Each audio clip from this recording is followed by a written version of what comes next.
तो आज हम लोग बृहत्त्रयी का ग्रंथ चरक संहिता। जैसे आयुर्वेद के जो ग्रंथ हैं मुख्यतः दो भागों में विभाजित हैं, जो मेन ग्रंथ हैं, बृहत्त्रयी और लघुत्रयी।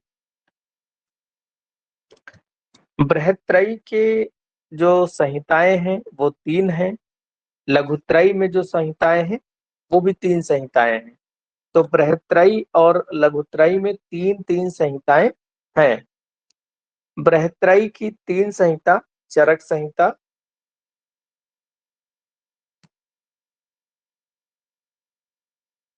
चरक संहिता, दूसरा है सुश्रुत संहिता और तीसरा है अष्टांग हृदय। अष्टांग हृदय और एक संहिता है अष्टांग संग्रह, लेकिन अष्टांग हृदय बृहत्त्रयी संहिताओं में से है, अष्टांग संग्रह नहीं है। अष्टांग हृदय को लघु वाग्भट्ट ने और अष्टांग संग्रह को बृहद वाग्भट्ट ने लिखा। चरक संहिता के राइटर अग्निवेश थे, लेकिन चूंकि चरक जी ने इसका प्रतिसंस्कार किया, प्रथम प्रतिसंस्कर्ता थे, तो चरक जी ने अपना नाम इसको दे दिया चरक संहिता को। और चरक के जो पिता थे उनका नाम था विशुद्ध। सुश्रुत संहिता को लिखने वाले सुश्रुत ही थे। सुश्रुत ने में भी 2 सुश्रुत, एक सश्रुत, वृद्ध सुश्रुत जिनको कहा जाता है, एक लघु सुश्रुत। इसको सुश्रुत जी ने लिखा था, पिता इनके विश्वामित्र। तीसरे अष्टांग हृदय को लिखने वाले लघु वाग्भट,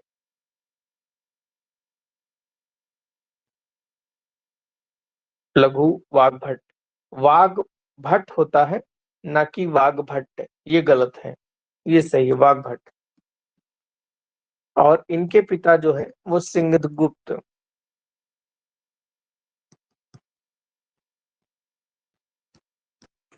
पिता इनके सिंहगुप्त। तो ये 3 बृहत्त्रयी की संहिताएं हैं। लघुत्रयी में जो 3 संहिताएं हैं, माधव निदान,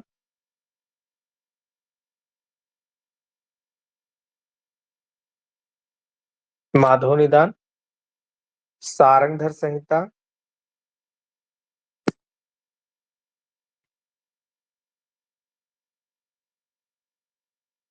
सारंगधर संहिता और भाव प्रकाश संहिता।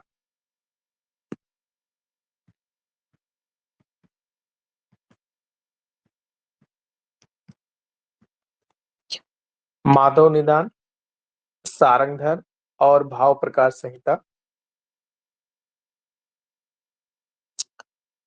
माधव निदान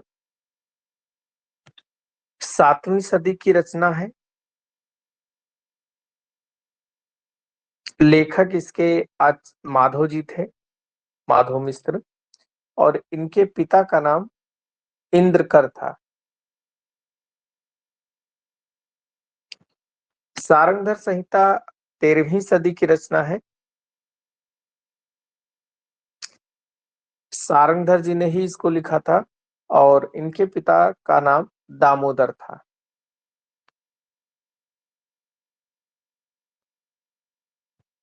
भाव प्रकाश संहिता को लिखने वाले भाव मिश्र 16वीं सदी में इन्होंने लिखा और ये अंतिम संहिता मानी जाती है। राइटर इसके भाव मिश्र थे और इनके पिताजी का नाम लटकन मिश्र था। लटकन मिश्र।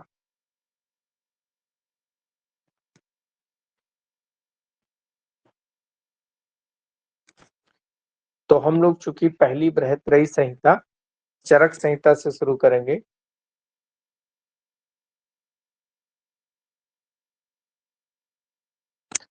चरक संहिता के बारे में आउटलाइन पहले हम लोग लिख लेंगे।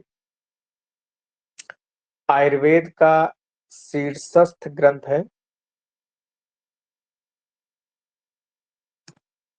आयुर्वेद का शीर्षस्थ ग्रंथ है। चरक संहिता का निर्माण चरक संहिता का निर्माण 3 स्तरों पर हुआ। 3 स्तरों पर: सूत्र, भाष्य और संग्रह। इसका मतलब समझें। जैसे जो अग्निवेश ने चरक संहिता लिखी थी उस समय, तो उसमें ज्यादातर चीजें बहुत ही शॉर्ट फॉर्म में लिखी थी, है ना, एकदम कंसाइज फॉर्म में, सूत्र फॉर्म में लिखी थी। फिर उसको चरक जी ने भाष्य यानी कि व्याख्या की उसकी, उसको थोड़ा सा डिटेल से लिखा। फिर दृढ़बल जी ने देखा कि चरक संहिता में 41 अध्याय कम तो उन्होंने जोड़े और एक्स्ट्रा किए उसमें, कल्प सिद्धि और चिकित्सा स्थान के 17 अध्याय, तो उन्होंने संग्रह किया पूरा और कंप्लीट किया। तो सूत्र, भाष्य और संग्रह, इन 3 स्तरों पर चरक संहिता का निर्माण हुआ। चरक संहिता के मूल उपदेष्टा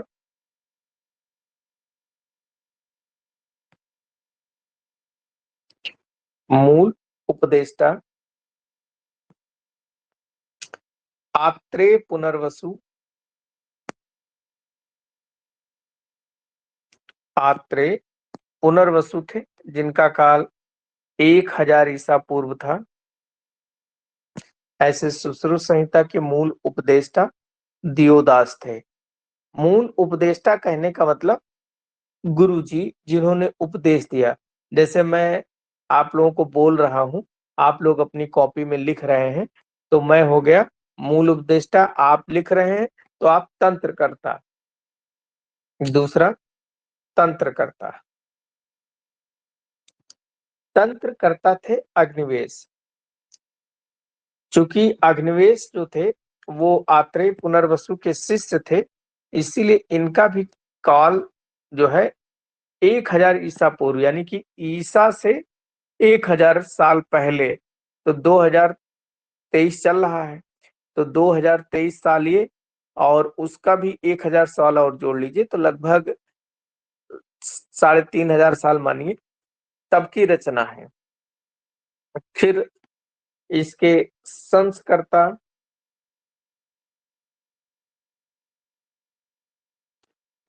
संस्कर्ता या इन्हें ही कहा गया प्रथम संस्कर्ता,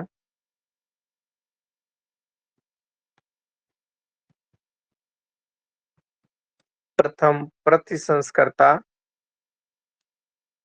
इन्हें ही बोला गया भाष्यकर्ता। दूसरा जो स्तर है, पहला स्तर सूत्र का था, दूसरा भाष्य का है। इसके राइटर हैं चरक, और ये 200 ईसा पूर्व थे।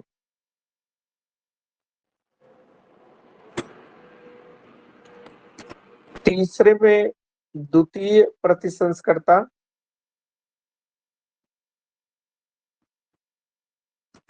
द्वितीय प्रतिसंस्कर्ता या इसे ही इन्हें ही बोलते हैं संपूरक,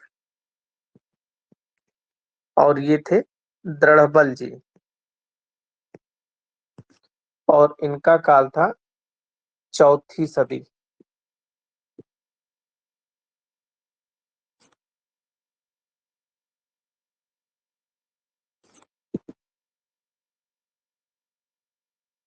फोर्थ सेंचुरी, यानी कि चरक से लगभग 600 साल बाद।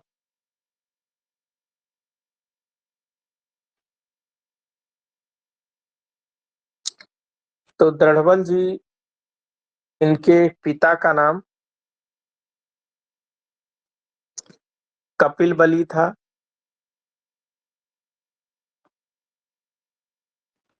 निवास इनका पंचनदपुर था, और इनका जो समय था, काल, तो ये गुप्तकालीन आचार्य थे। गुप्तकालीन और ये शिव जी के भक्त थे, शैव भक्त।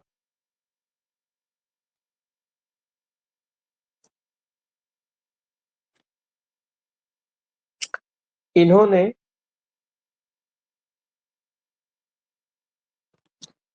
चरक संहिता का संपूर्ण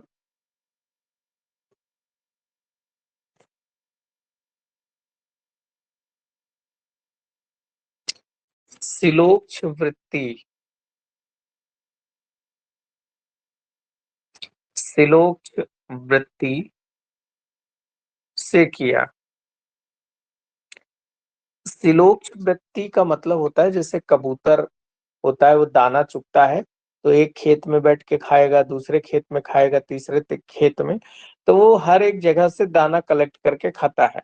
वैसे ही शिलोक्ष वृत्ति का मतलब है जैसे एक संहिता में कुछ लिखा हो, दूसरी संहिता में कुछ लिखा हो, तीसरी में तो कुछ लिखा हो, तो सभी संहिताओं को या उस समय प्रचलित चिकित्सा शास्त्र के जो ग्रंथ थे उन सभी से अच्छी अच्छी बातें लेकर अपने में डाल लेना शिलोक्ष वृत्ति है।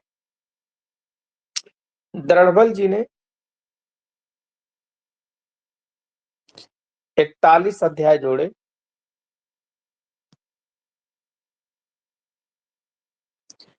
ये जो 41 अध्याय है इसमें चरक चिकित्सा स्थान में 30 अध्याय है। इस 30 में 17 अध्याय द्रढ़बल जी ने लिखे। 17 अध्याय के नाम लिख लें। 17 अध्याय 30 अध्याय जो है उसमें से माइनस कर लें। इन्होंने पहला चरक चिकित्सा एक रसायन चैप्टर नहीं लिखा, बाजीकरण नहीं लिखा, ज्वर नहीं लिखा, रक्तपित्त,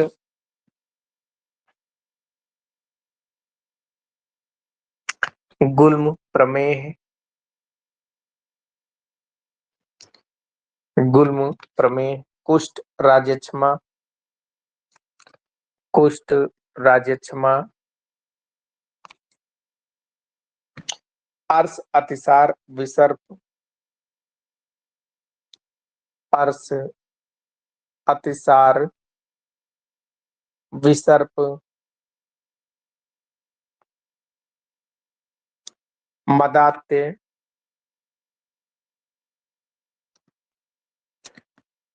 द्विव्रणी,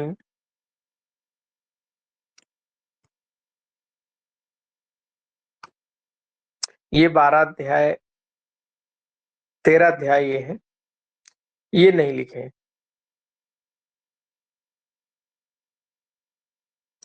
ये 13 अध्याय द्रढ़बल जी ने नहीं लिखे, बाकी 17 लिखे। इसके अलावा कल्प स्थान के 12 अध्याय और सिद्धि स्थान के 12, ये द्रढ़बल जी ने लिखे। तो टोटल 41 अध्याय इन्होंने लिखे।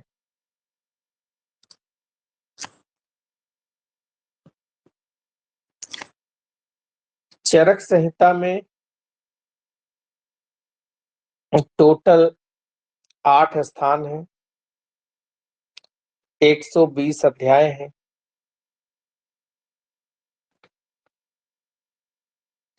8 स्थान सूत्र स्थान में, एक सूत्र स्थान में 30 अध्याय है।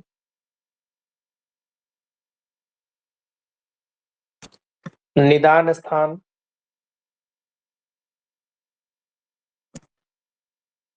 8 अध्याय है। विमान स्थान में 8 अध्याय है। शारीर स्थान में 8 अध्याय है। इंद्रिय स्थान में 12 अध्याय है। चिकित्सा स्थान में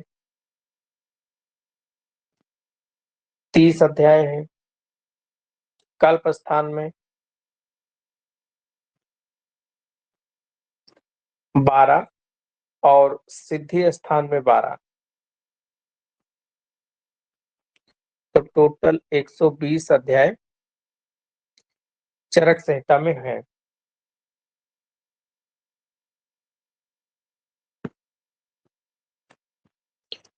चरक संहिता में आत्रेय की बात करें,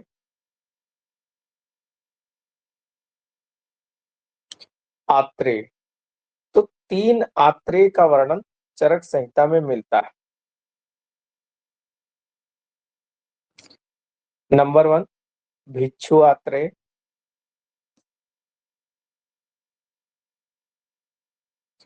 चरक संहिता में 3 आत्रेय का वर्णन मिलता है। भिक्षु आत्रेय सूत्र स्थान 1 में और सूत्र स्थान 25 में, 2 स्थानों पर इनका वर्णन है और सूत्र स्थान 25 में इन्होंने कालवाद दिया। तो वहां जैसे कांकायन ने प्रजापतिवाद, भिक्षु आत्रेय ने कालवाद, ये वाद दिए कुछ पुनर्जन्म की सिद्धि और कुछ जन्म के लिए कुछ वाद वहां पर वर्णन है। सूत्र स्थान 25 में संभाषा परिषद हुई थी, तो वहां पर 2 स्थानों में चरक संहिता में इनका वर्णन है। दूसरा है कृष्ण आत्रेय,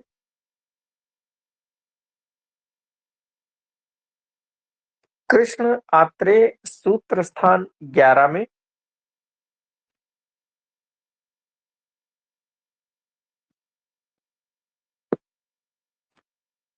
इन्होंने अष्टत्रिक का वर्णन किया। सूत्र स्थान 11 में अष्टत्रिक, 8 ऐसी चीजें हैं जिनके 3-3 भेद हैं, उसका वर्णन किया। अष्टत्रिक में जैसे आहार, निद्रा, ब्रह्मचर्य, ये 3 चीजें हैं। लेकिन अष्टत्रिक में बल के 3 भेद हैं, निदान के 3 भेद हैं। इस तरीके से उन्होंने 8 चीजों के 3 भेद बताए, जिसको अष्टत्रिक कहते हैं। और साथ ही साथ में चिकित्सा स्थान में कुछ योगों का वर्णन किया है,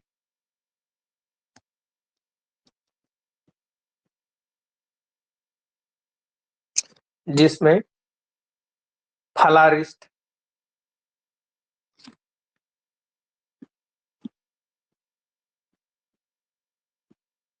फलारिष्ट अर्श रोग अधिकार में,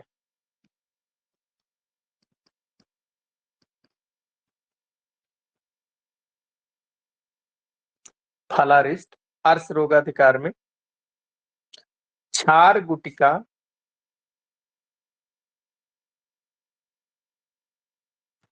क्षार गुटिका और नागराध चूर्ण,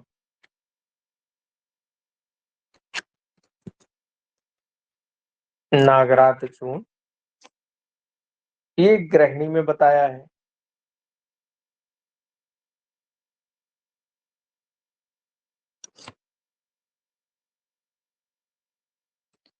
गृहिणी में बताया है। नवायस चूर्ण,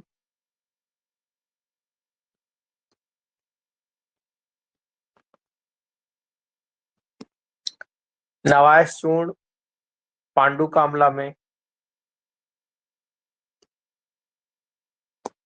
पांडु कामला में बताया है। नवायस चूर्ण में 10 घटक हैं, 9 प्लस अयस, अयस का मतलब होता है लौ। तो यहाँ 9 चीजों में त्रिफला, त्रिकटु, त्रिफला में हरित की, आम्ल की, विभीत की, त्रिकटु, त्रिकटु में पिपली, मरीच, शुंठी, और त्रिमद, त्रिमद में मुस्तक, विडंग और चित्रक, मुस्तक, विडंग और चित्रक। और साथ ही में इसमें 50% लौह भस्म। हालांकि चरक के समय भस्म निर्माण प्रक्रिया नहीं थी, लौह चूर्ण लिखा है उन्होंने एग्जैक्ट शब्द, लेकिन आजकल नवाया चूर्ण जो बनता है उसमें लौह भस्म पड़ी होती है। और इसका अनुपान मधु और सर्पिल यानी शहद और घी बताया है। देखिए जितने भी पांडु कामला में बताए, एनीमिया में बताए गए योग हैं, अगर आप चरक संहिता को ध्यान से पढ़ें तो देखने उसमें आंवला पड़ा होगा या फिर कोई विटामिन सी वाली चीज पड़ी होगी। विटामिन सी वाली चीज जरूर पड़ी होगी, क्योंकि विटामिन सी क्या करता है, आयरन के फेरिक फॉर्म में रिड्यूस करता है फेरस फॉर्म में, और आयरन के एब्जॉर्प्शन को स्मॉल इंटेस्टाइन में प्रमोट करता है। तो ये काम होता है। जैसे मंडूर भस्म देखिए, मंडूर भस्म ऑक्सीडेशन प्रोसेस से बनती है। भाई लोहे के ऊपर जंग लगती है तो ऑक्सीडेशन प्रोसेस होता है, यानी कि वहां Fe+3 होता है। लेकिन उस भस्म में आंवले के स्वरस की भावना देते हैं तो अच्छी भस्म बनती है, यानी कि वो विटामिन सी उसको रिड्यूस करेगा आंतों में, +2, और आपके हीमोग्लोबिन में +2 फॉर्म होता है। तो ये साइंटिफिकली जो है हमारे आचार्य बड़े स्ट्रांग थे। और इंटरव्यू की प्रिपरेशन आगे जो बच्चे चिकित्सा अधिकारी बने के क्वालिफाई होंगे, वो लोग भी आगे जब कभी इंटरव्यू की तैयारी करेंगे तो ये बेसिक चीजें जरूर उनको पता होनी चाहिए कि चरक संहिता साइंटिफिकली कैसे आप बताएंगे इसके बारे में। तो ये छोटी छोटी बातें आपको याद रखनी है। सुश्रुत ने,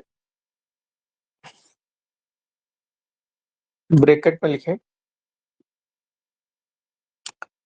सुश्रुत ने नवायस चूर्ण को या नवायस लौह को प्रमेह पिटिका में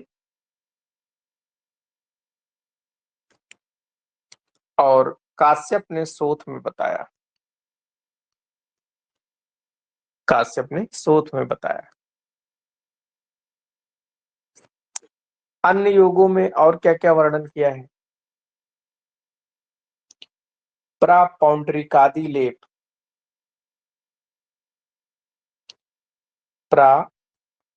प्रापौंड्रिकादि लेप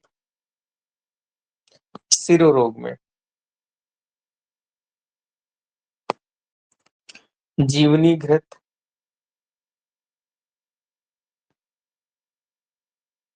वात रक्त में, बला तैल और अमृत आदि तैल वात व्याधि में।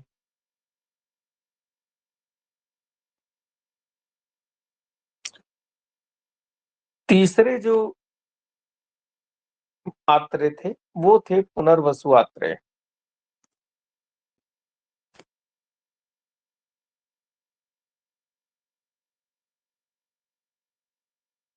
पुनर्वसु आत्रे, तो इनके पिता का नाम अत्रि था और माता का नाम चंद्रभागा था, इसीलिए इन्हें अत्रि नंदन, आत्रेय, अत्रि पुत्र आदि नामों से जाना जाता है।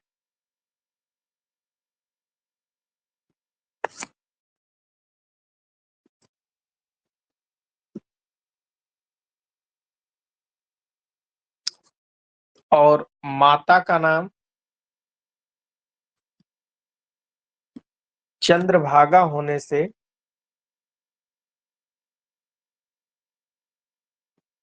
इन्हें चंद्रभाग या चंद्रभागी कहते हैं। चंद्रभाग या चंद्र भागी कहते हैं।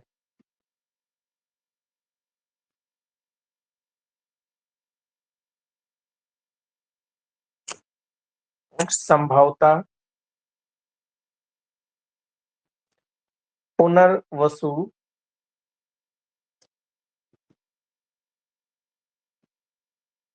संभवतः पुनर्वसु नक्षत्र में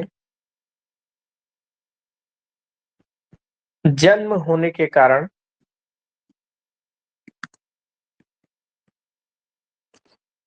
इनका नाम पुनर्वसु आत्रेय पड़ा।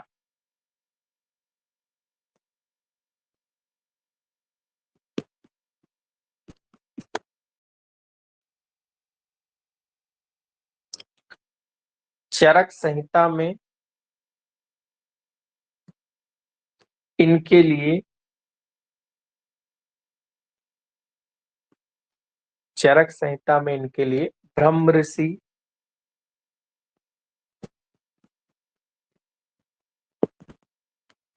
महर्षि, ब्रह्म ऋषि, महर्षि, भगवान,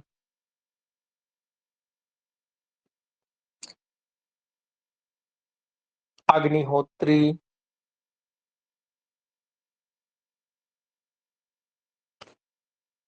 अगध वेद, अगध वेद, सिंधु प्रावर्तनम, आदि प्रवर गौरा,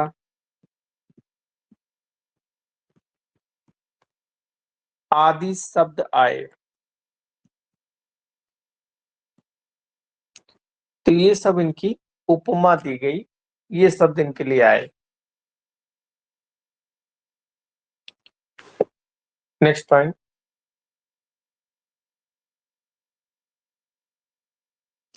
हारी संहिता में ऐसा वर्णन है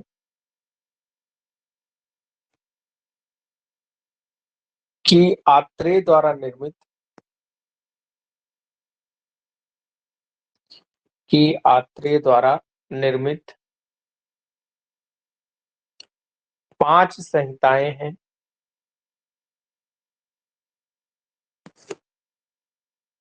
आत्रेय द्वारा निर्मित 5 संहिताएं हैं, जिसमें 24,000 श्लोक,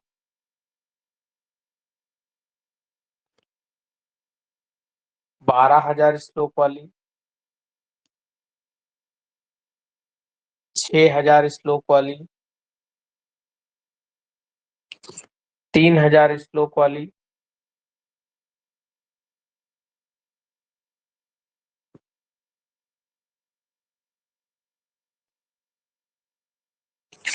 और 1500 श्लोक,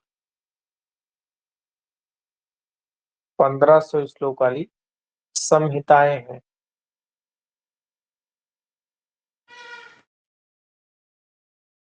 1500 श्लोक वाली संहिताएं हैं। तो ये क्वेश्चन पिछली बार पूछा भी गया था मेडिकल ऑफिसर में कि कौन से आचार्य हैं जिनके द्वारा निर्मित 24,000 12,000 वाली ये सब संहिताएं हैं, तो उस आत्रेय पुनर्वसु जी हैं। तो ये मूल उपदेष्टा थे चरक संहिता के।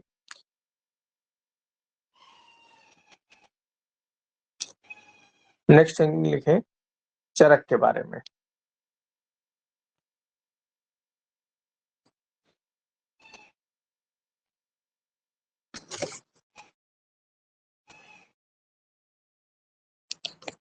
चरक, भगवान अनंत के अवतार,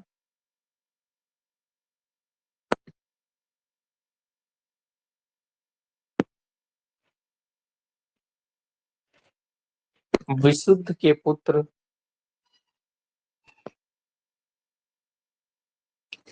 और वैशंपायन के शिष्य थे।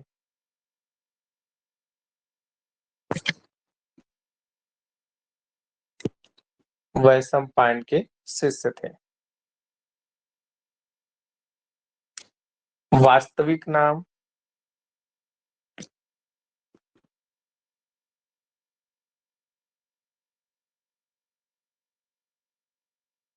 कपिस्थल चरक था।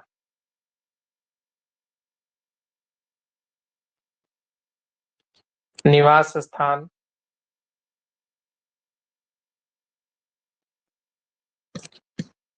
पंचनद प्रांत। पंचनद प्रांत पंजाब वाला जो हिस्सा है, पंचनद यानी जहाँ 5 नदियां होती हैं, वो प्रांत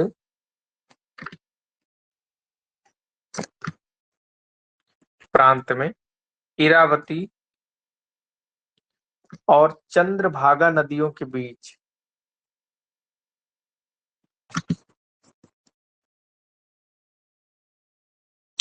इरावती और चंद्रभागा नदियों के बीच कपिस्थल गांव में हुआ।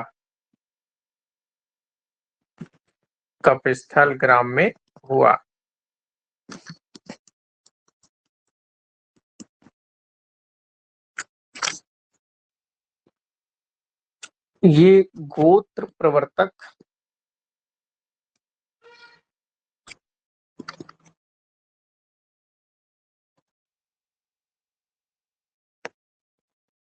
ये गोत्र प्रवर्तक यायावर प्रवृत्ति के, यायावर मतलब घुमक्कड़ प्रवृत्ति के ऋषि थे।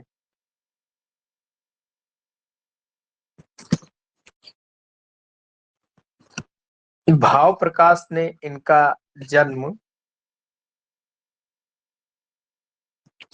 भाव प्रकाश ने इनका जन्म नागवंश में मानकर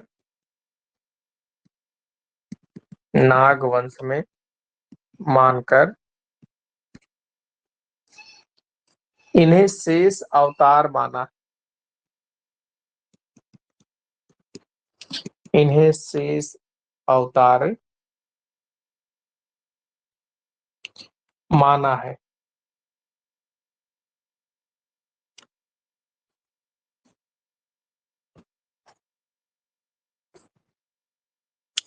जबकि स्वामी कुमार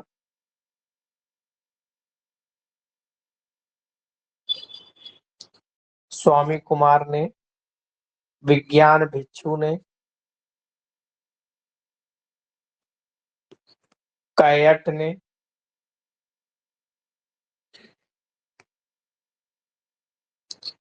पतंजलि योग सूत्र,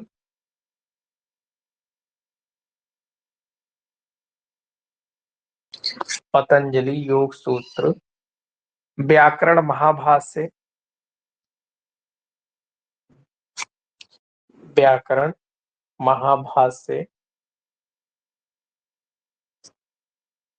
और चरक संहिताकार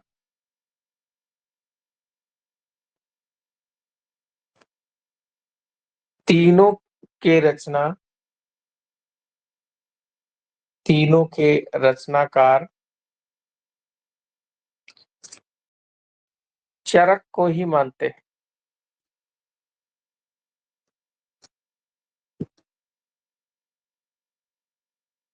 चरक को ही मानते हैं।